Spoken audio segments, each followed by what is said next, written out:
spots on the pool table that... Like glowing. Yes. Glowing on the video recorder, and I have backup that I took with a camera, and those spots are not there. So it's not like a weird stain that showed up weird. It's not some weird trick of light that could have happened. Those spots don't correspond with any of the lights that were down there. So that's cool, and that was very interesting. And I'm really happy that we have those photos to go along with the video, so that way we can kind of prove something there. Yes. It's definitely, it was something that kind of stopped me dead in my tracks as I was watching the video. So as we had walked into the laundry room, Amelia and I both looked at each other like, oh, there is definitely something here. And so I had that same kind of heavy, thick feeling that I have a tendency to feel when there's something going on near me. And Amelia at the same time had the same thing. I had the same thing. I was super lightheaded. I started feeling I was going cross-eyed. We did have some grounding crystals on us this time. But still, I mean, it was very overwhelming. I'd say in different parts of the basement, it felt different, but that first room, the laundry room, is where it really felt the thickest, if you will. I think that's a good description for it. There was something there, and I believe that the laundry room is actually directly underneath the living room. Yes. Okay. So it was that same kind of feeling that I had on both floors at that end of the structure, the residence. Yeah. So we kind of went through, we looked around. There were probably like 5 or 6 different rooms within this basement. We did 3 separate EVPs. Now, we're going to play some of what we got. Unfortunately, one of the things that we found out when looking back is as I'm talking into the recorder, I mean, there were 5 of us, and 5's a party, you know? And 5 has a lot of nervous energy. And 5 likes to shuffle. We are going to play the EVPs that we got, and we would love to hear your feedback on it because there are 2 spots that we cannot prove 100% what it is that we're hearing. Could it be someone moving? Could it be a stomach growling on one of them? Or what? Yeah, we're just not sure. So this is the first one in one of the rooms. Now, if you listen to me when I first listened to it, and I listened to it like 1,000 times, and I don't know, because now it sounds kind of different to me now that I've heard it on the computer and in the studio. But as I'm asking, can you turn any of the lights on and off?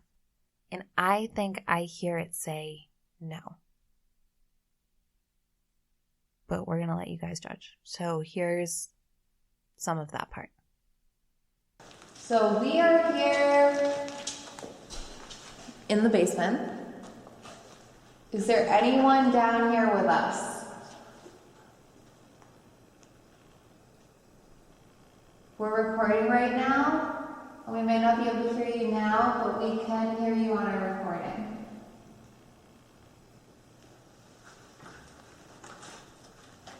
Were you part of the Underground Railroad?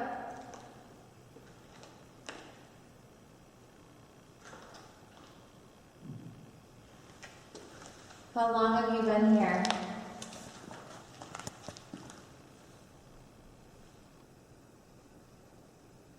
Did you die here?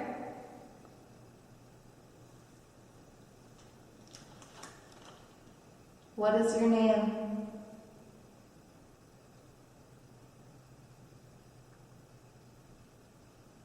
Can you make any of the lights turn on and off?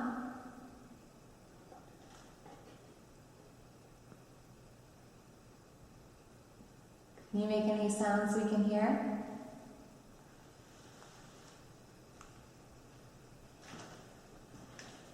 Are you the one who's been shutting the doors late at night?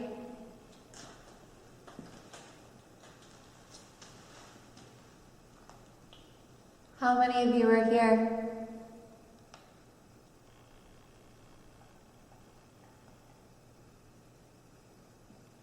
Do you want to go home?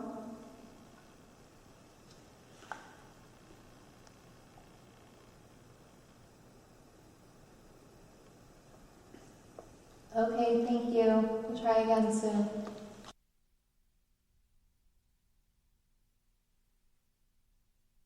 So I mean, Beth, you kind of heard it, And I feel like you also were, when I played it for you, we were listening.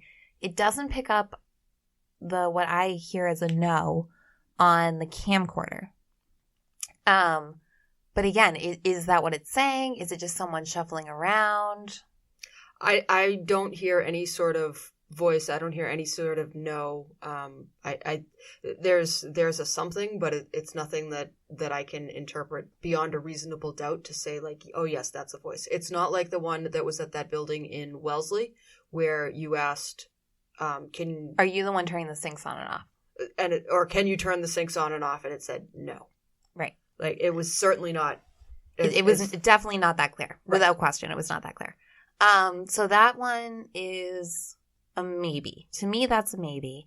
But, again, we'd love to hear what you guys think. So as we kept going, we walked all the way into the back of the basement. So Sarah and Mike had never been back that far before. Beth, do you want to describe kind of like the feeling back there, especially that back room? Oh, I want to describe the whole thing because this was like the weirdest, creepiest basement thing that I think I've ever been in. So it was an old like preschool, nursery school, daycare setup, and they had like these little cubby rooms on either side of a central hallway, and they were all painted in these like bright, cheery, like daycare preschool type colors, and they had little pegs on the walls where they could hang their coats, but the whole thing was clearly abandoned, and it was wet, and it was smelly, and it just... Oh, the whole thing was just heartbreaking because I'm just imagining like my own son being in something like this. Like there's no windows, that like it was terrifying. And so as you walked through, we did encounter a couple of stray beer cans, which were probably, now that you mention it, left over from the Endicott kids. But when you got all the way to the back, you come into this room that's pretty much as wide as all of the little cubby rooms and the hallway that you used to get there, and there was this creepy couch that was down there in that area of the basement, and Amelia's friend James is like, can you imagine if somebody were to sit up from that couch? And we were all like, no, don't say that.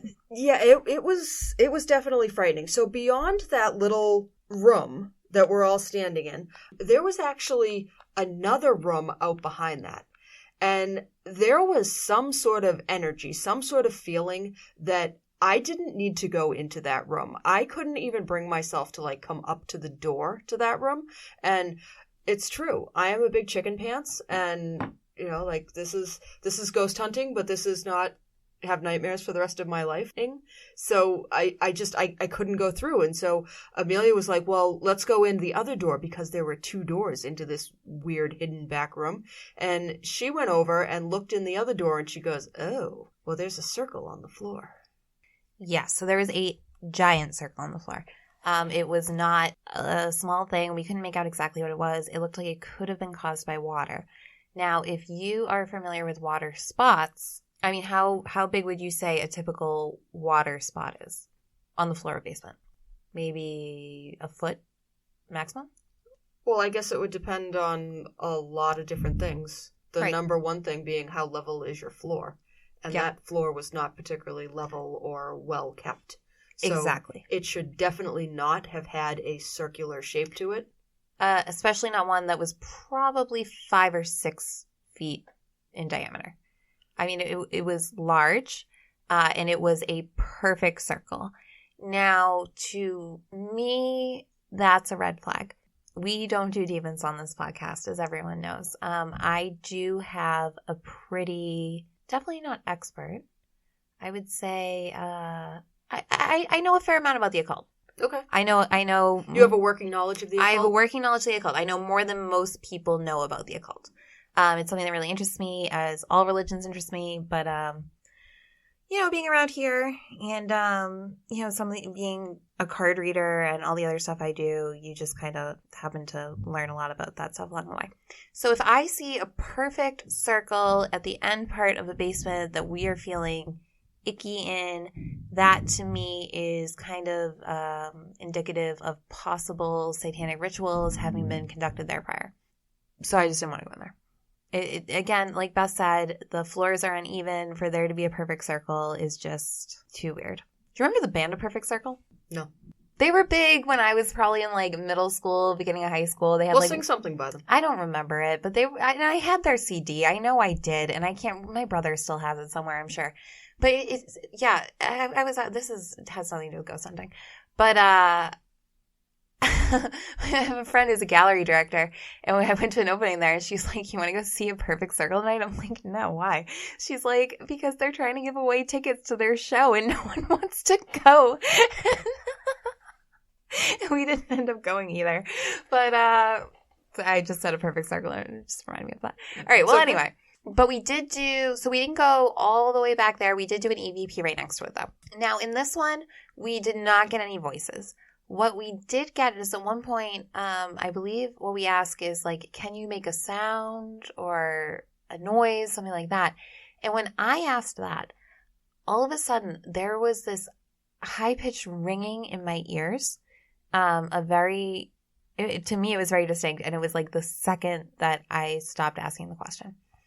And I just went over and we finished doing the EVP recording, and then when we're done, I go, when I asked that, did anyone else get the ringing in their ear?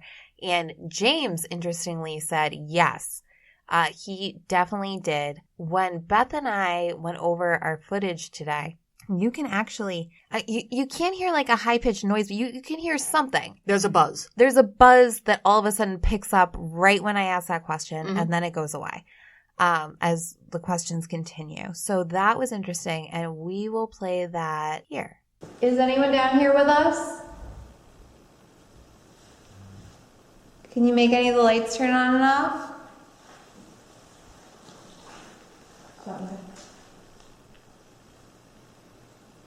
Can you make any noise?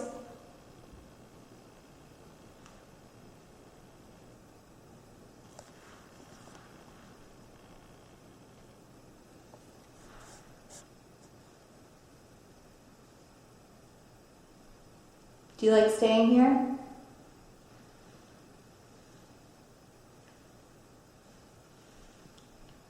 Are you curious about Sarah and Mike?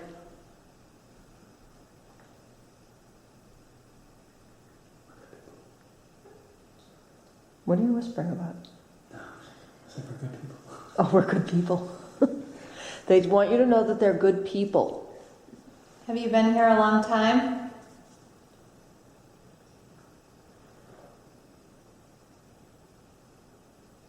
What is your name?